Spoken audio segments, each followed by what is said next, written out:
When it comes to love, many of us have been taught that it's all about grand gestures, sweet words, or shared experiences. But the truth is, love is so much deeper than that. Have you ever found yourself doing everything you can to make your partner feel loved, only to feel like something is still missing? You've tried all the things you've read about, but somehow it just doesn't seem to connect. There's a reason for that, and it has to do with how we all express and receive love in different ways. It's called love languages. And understanding them can be the key to unlocking your partner's heart. You might be wondering, what exactly are love languages and how do they work? Well, let's break it down. The concept of love languages comes from Dr. Gary Chapman, a marriage counselor who identified 5 distinct ways people express and receive love. He noticed that when couples don't speak the same love language, they often feel disconnected, even if both partners genuinely care for each other. It's like trying to speak to someone in a language they don't understand, no matter how many words you use.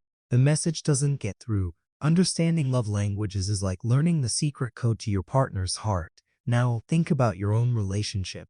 Are there times when you've tried to show love, but your partner just didn't seem to understand what you were doing? Maybe you thought they'd appreciate a thoughtful gift, but it didn't seem to make much of an impact. Or perhaps you've gone out of your way to help them with something, but it felt like they didn't notice. If that's happened, it might be because you and your partner speak different love languages.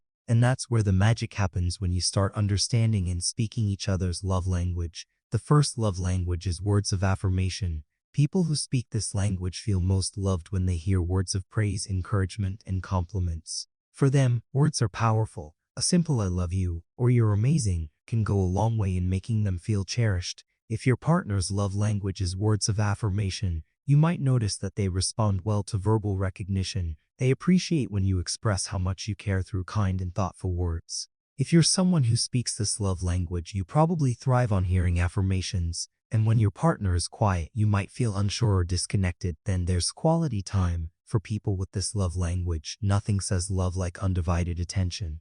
It's not about spending time together in a room while you're both on your phones. It's about truly engaging with each other, being present in the moment, and creating shared experiences. For someone who speaks the language of quality time, they'll feel loved when you make an effort to spend one-on-one time together, without distractions. Whether it's a simple walk in the park, a deep conversation over dinner, or a quiet evening watching a movie, the key is being fully present. If you speak this love language, you'll feel the most loved when your partner prioritizes time with you, and when they take the time to connect emotionally, mentally, and physically. The third love language is receiving gifts. For people with this love language, gifts are symbolic expressions of love and thoughtfulness. It's not about the price tag or the material value.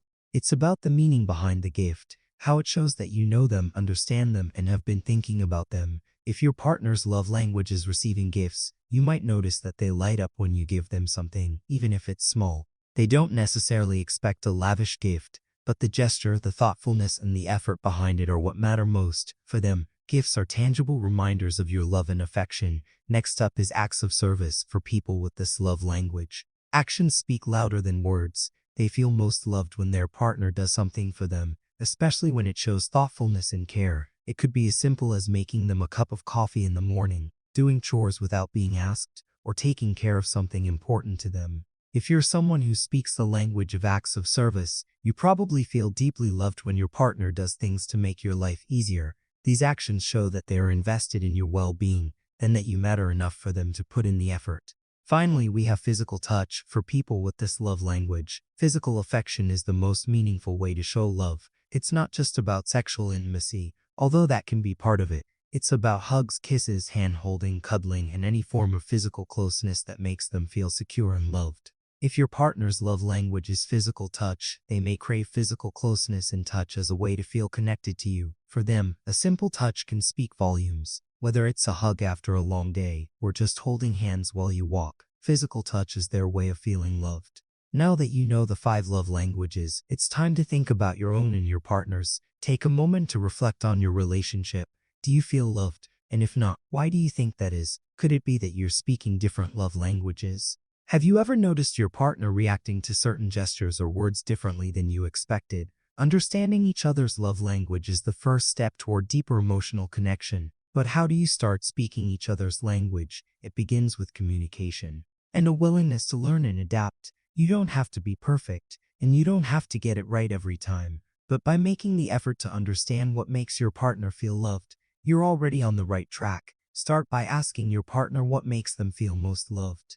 Or pay attention to their reactions to different things you do. Notice when they light up the most, when they feel the happiest, and what seems to make them feel the closest to you. The key is to speak their love language, not just your own. It's about meeting them where they are and making them feel loved in a way that resonates with them. And if you're unsure about your partner's love language, don't be afraid to ask or to experiment a little. Remember, it's all about the effort and intention, and when both partners are speaking each other's love language, it creates a beautiful cycle of connection where love flows freely and both partners feel valued, cherished, and understood. So, the next time you find yourself feeling a little disconnected from your partner, take a step back and ask yourself, am I speaking their love language?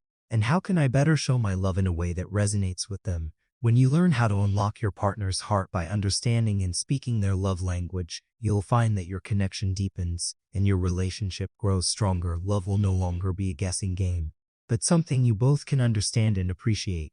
Don't forget to subscribe, like, share because you will learn a ton of information in the next video.